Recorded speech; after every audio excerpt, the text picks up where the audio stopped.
하나님께서 우리에게 주신 말씀은 열왕기하 18장 17절부터 37절까지의 말씀입니다. 열왕기하 18장 17절에서 37절입니다. 다 같이 교독하시겠습니다. 아수르 왕이 다르단과 랍사리스와 랍사게로 하여금 대군을 거느리고 라기스에서부터 예루살렘으로 가서 히스기야 왕을 치게 하며 그들이 예루살렘으로 올라가니라. 그들이 올라가서 윤못 수도 곧 세탁자의 밭에 있는 큰 길에 이르러 서니라.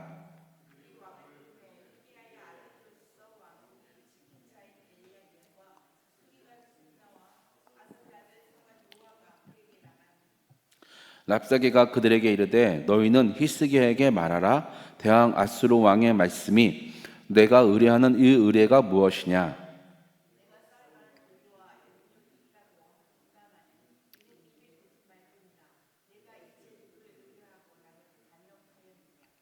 이제 내가 너를 위하여 저 상한 갈대 지팡이 애굽을 의뢰하도다. 사람이 그것을 의지하면 그의 손에 찔려 들어갈지라. 애굽의 왕 바로는 그에게 의뢰하는 모든 자에게 이와 같으니라.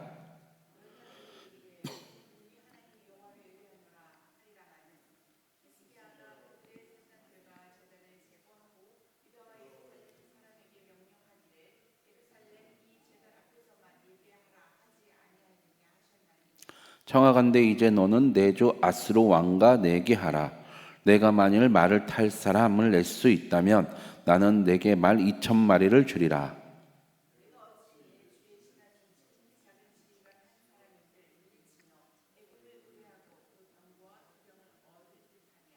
내가 어찌 여호와의 뜻이 아니고야 이제 이곳을 멸하러 올라왔겠느냐. 여호와께서 전에 내게 이르시기를 이 땅으로 올라가서 쳐서 멸하라 하셨느니라 하는지라.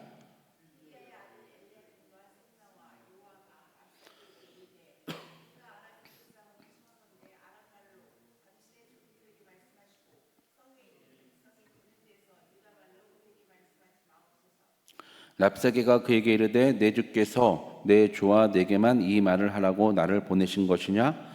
성위에 앉은 사람들도 너희와 함께 자기의 대변을 먹게 하고 자기의 소변을 마시게 하신 것이 아니냐 하고.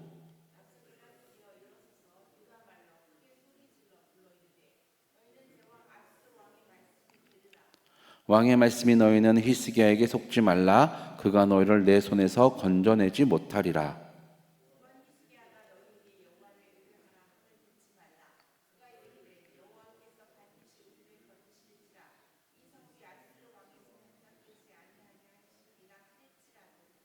너희는 히스기야의 말을 듣지 말라. 아수르 왕의 말씀이 너희는 내게 항복하고 내게로 나아오라.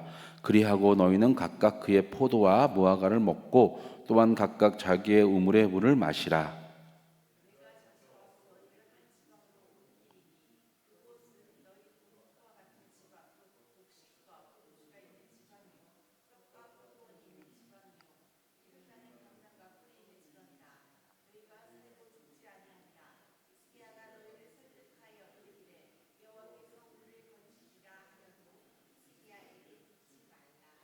민족의 신들 중에 어느 한 신이 그의 땅을 아수르 왕의 손에서 건진 자가 있느냐?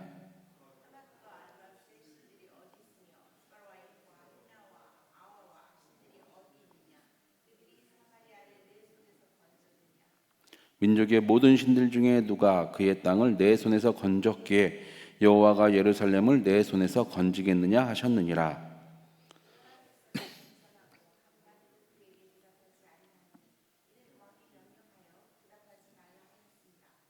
이에 hil기야의 아들로서 왕궁 내의 책임자인 엘리야김과 서기관 셈나와 아삽의 아들 사관 요아가 옷을 찢고 히스기야에게 나아가서 랍사게의 말을 전하니라.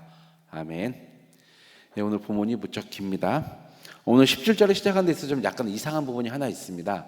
뭐냐면 그 전 16절에 분명히 히스기야는 사나립 왕에게 전쟁 배상금 아니면 내가 당신의 신하가 되겠으나라는 뜻의 의미로서 예물을 은 300달란트하고 금 30달란트를 바쳤다고 하는데 오늘 17절을 보면 또 다시 그 왕이 예루살렘에 자기 신하들 군사들을 보냅니다.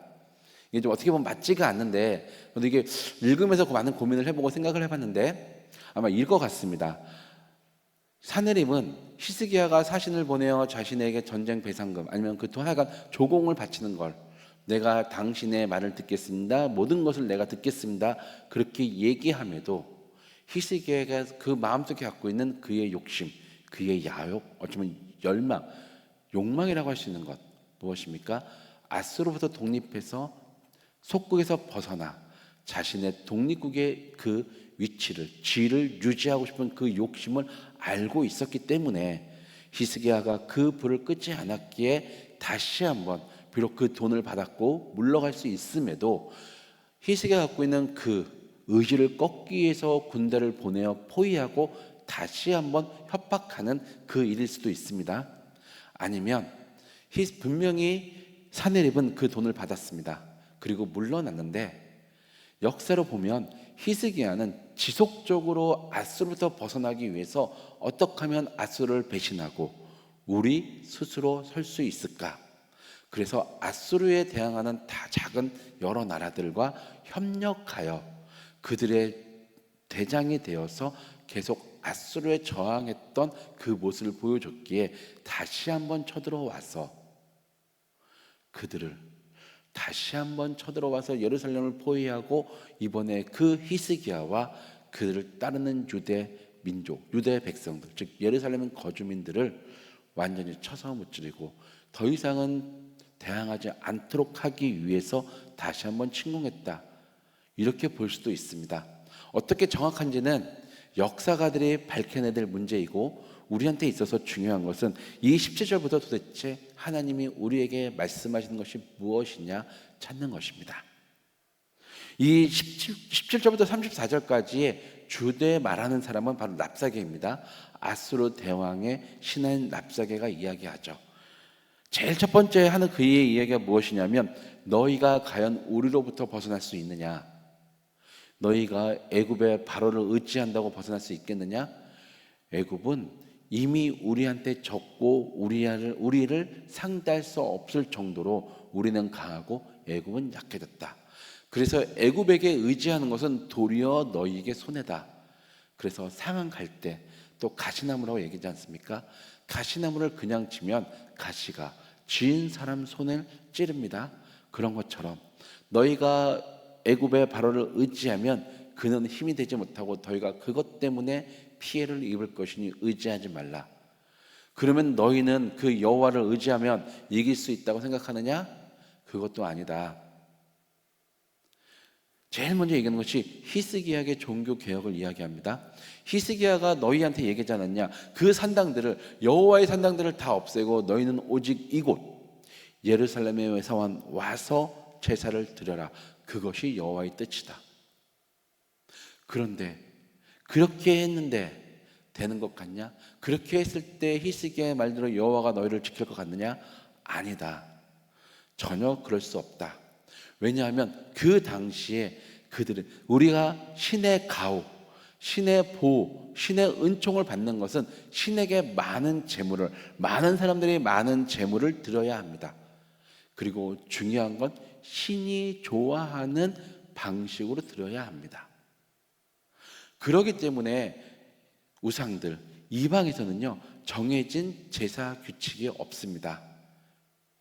물론 큰 신전에서는 정해진 방법대로 드릴지 모르지만 작은 신전에서는 작은 사당이라고 얘기하죠. 작게 제사를 드릴 수 있는 곳에서는 자신들이 원하는 방식대로 제사를 드립니다.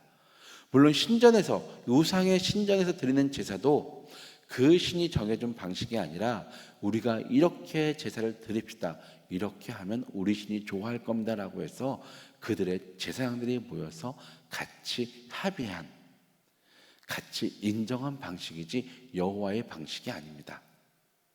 즉 우리가 생각하고 우리가 이러면 우리 신이 좋아할 거라고 드리는 방식으로 여러 곳에서 여러 방식으로 제사를 드려야지만, 또 많은 제물을 바쳐야지만 신의 보호를 받을 수 있는데, 히스기야는 어떻게 했느냐? 그 산당들을 없애지 않았느냐?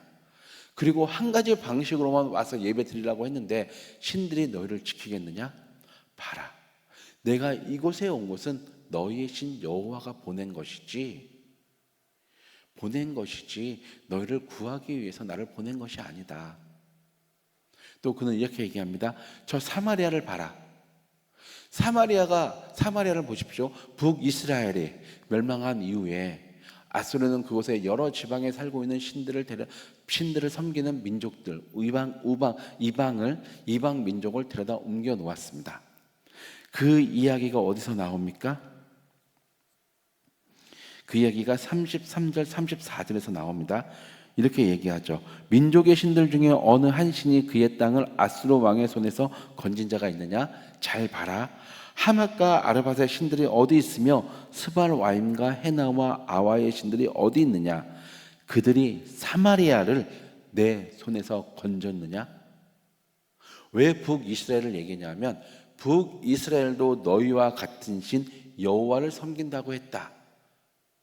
그들도 여호와를 섬겼는데 그들이 아수르 왕의 손에서 벗어났느냐? 아직도 북이스라엘 이스라엘 그 나라가 존재하고 있느냐? 아니다. 아수르 왕에 의해서 멸망당하지 않았느냐? 너희가 똑같은 여호와를 섬긴다고, 그리고 심지어는 그 제사장 산당도 없애고 제사 방법도 하나로 했는데 너희보다 더 많은 곳에서 다양한 방법으로 제사를 드렸던 북이스라엘 그 나라도 대왕 아수르 왕에 의해서 멸망당했는데 심지어 지금 너희가 똑같은 신을 섬기는 너희는 구원을 받을 수 있느냐? 전혀 할 수 없다. 이렇게 이야기하고 있습니다. 그런 식으로 하면서 그들에게 항복하라고, 더 이상 너희는 히스기야를 따라서 너희 스스로 존재할 수 있다고, 독립할 수 있다고 건재하다라는 착각에서 벗어나서 아수르 왕에게 와서 항복해라. 그것이 너희가 살 길이다. 32절에서 이야기하지 않습니까? 31절부터 이야기합니다. 너희는 내게 항복하고 내게로 나아오라.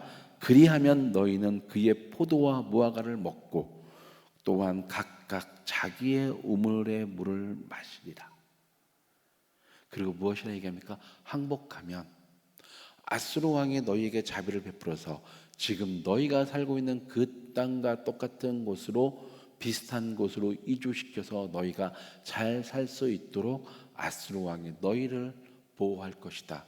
그러니 너희 신의 히스기야 말을 따라서 너희 신을 의지하지 말고 더 큰 신, 바로 아수르의 대왕을 섬기라. 그를 의지하라. 그러면 너희가 살 것이다. 이렇게 이야기하고 있습니다. 만약에 13절부터 16절까지 바로 이 전의 본문처럼 히스기야가 자기의 힘과 능력으로 생각했다면 아마 그는 여기서 항복할 수도 있었을 거지만 이번에는 다릅니다. 이번에는 나의 힘으로 아수르 왕을 속일 수 있을 것이라 생각하지 않았습니다. 왜냐하면 바로 앞에 쳐들어와 있습니다. 바로 앞에서 자기를 죽이려고, 자신들을 쳐서 무찌르려고 준비하고 있는 대군이 있습니다.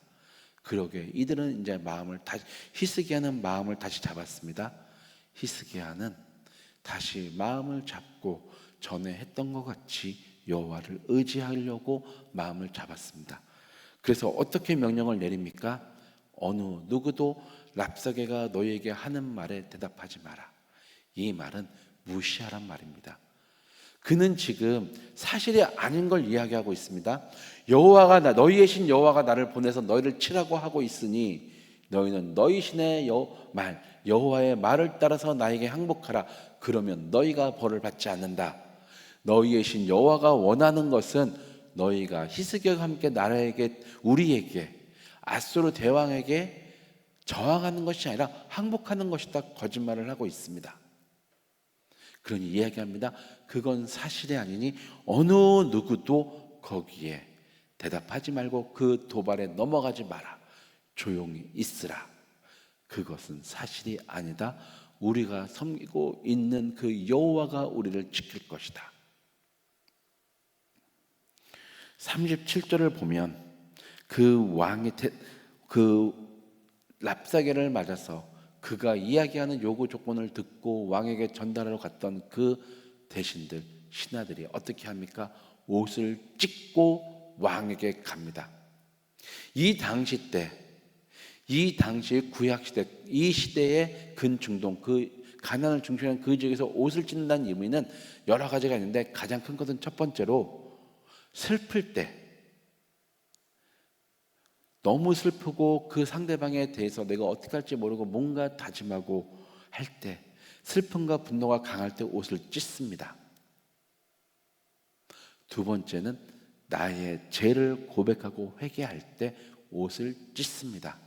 대표적인 것이 바로 그 느느웨의 요나가 전했던 느느웨의 왕입니다. 그가 어떻게 합니까? 자기 옷을 찢고 굵은 베옷을 입고 제 위에 앉아서 여호와께 회개하라고 이야기하지 않습니까? 이 왕의 대신들도 그 이야기를 듣고 화가 났습니다. 슬펐습니다. 왜요? 우리의 신, 우리의 왕 그 히스기야를 욕하다니, 우리의 여호와를 욕하다니 옷을 찢습니다. 이 행동은 여호와 앞에서 내 자신을 낮추는 행위입니다. 하나님, 내가 당신 앞에 왔습니다. 당신 앞에 무릎을 꿇습니다. 내 죄를 고백하고 나는 할 것이 없으니 당신께서 나를 돌봐 주십시오라는 의미로 옷을 찢었습니다. 그리고 자신들에게 있어서 신의 대리자인 왕에게 가서 랍사게가 한 말을 전합니다. 그 이후에 어떤 일이 벌어집니까? 19장부터 벌어지는 일은, 이제 그 싸움은, 지금 랍사게가 와서 그들에게 협박하고 전쟁을 벌이려고 하는 이 도발과 이 전쟁은 더 이상은 히스기야의 전쟁이 아닙니다. 어떻게 됐습니까? 여호와의 전쟁이었습니다. 13절부터 16절은 히스기야의 전쟁이었습니다. 그런데 17절부터는 드디어 여호와의 전쟁이 되었습니다. 어찌 보면 상황은 더 악화되었는데도 히스기야가 생각하는, 아니 하나님이 보시기에 전쟁은 더 쉬워졌습니다. 왜요? 자기가 여호와 자신이, 여호와 하나님이 하시면 되기 때문입니다. 비록 기다림의 시간은 길지 모르지만 여호와 하나님이 한번 움직이시면 그 결과는 금방 나타납니다. 드디어 히스기야가 자기가 즉위했던 그 시대, 그 시절, 여호와만 의지하는 그 시대로 돌아갔습니다. 그리고 전쟁은 여기서 끝난 거나 마찬가지입니다. 19장을 보면 사네립 왕은 죽습니다. 그는 19장 이후부터 어떻게 됩니까? 죽고 그 유다는 아수르의 위협부터 벗어나는 놀라운 일을 경험하게 됩니다. 지금 우리에게 하나님이 이렇게 말씀하고 계십니다. 지금 너희 앞에서 너희를 협박하고 있는 자들이 있다. 그러나 걱정하지 마라. 너희들을 협박하고 있을 때 그들과 그들을 대항해서 싸우는 자는 너희가 아니고 나니, 너희도 히스기야처럼 그들의 도박 아래 넘어가지 말고 내 앞에서 겸비하고 내 앞에서 무릎 꿇고 내가 일하는 것을 기다리고 마음만을, 너희의 시선을 나로 향해라. 그러면 그것은 나의 전쟁이고 내가 해결한다.